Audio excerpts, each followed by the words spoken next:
দেশটা কার, কে চালায়, ধরেন দেশে কোনো মালিক নাই, দেশের কোনো দেখার লোক নাই, সবাই শুধু ব্যস্ত সংস্কার সংস্কার সংস্কার। আরে ভাই, কি সংস্কার করতেছে এটাই তো বুঝতে পারলাম না।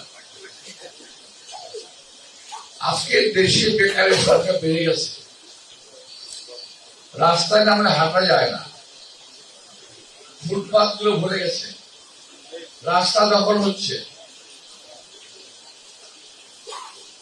এই লোকগুলো কোথেকে আসলো? কারণ কোনো কিছু করার নাই গ্রামে শহরে। এরা এখন দোকানপাট বসিয়ে চলছে এবং জনগণের একটা অসুবিধা সৃষ্টি হচ্ছে। তো এই যে অবস্থাটা হয়েছে কেন আপনি খেয়াল করে দেখবেন, যদি গাড়িতে চড়েন কিংবা বাসে চড়েন তাও উপায় নাই, কিছু অতিরিক্ত ব্যাটারি চালিত গাড়ি চলে গেছে, উপায় নাই। এরা সমস্ত বেকার অবস্থায় আছে, কি করবে?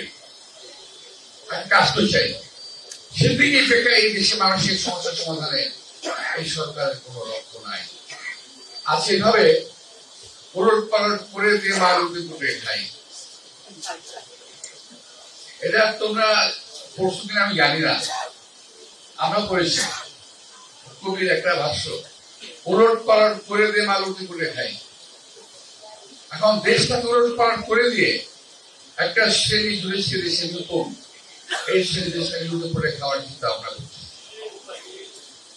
দেশটাকে ধ্বংস করার চিন্তা ভাবনা করতেছে। যারা জীবনে মাথা তুলে কথা বলতে পারে নাই, তারা আজকে মাথা তুলে কথা বলে, চোখে চোখ রেখে কথা বলে। এই সাহস, এই শক্তি কোথায় পেল? আজকের যে সরকার, তাদের কার্যক্রম স্পষ্ট বোঝা যায় যে তারা নিজস্ব শক্তি তাদের নাই। এই সরকার দুটি দলের উপরে, একটি তাদের নিজস্ব সৃষ্ট দল আর একটা পুরনো দল, এদের উপরে ভর করে এই সরকার টিকে আছে। এই সরকারকে ওরা যা বলে, ওই দুটি দল যা বলে, এই সরকার তাই করে।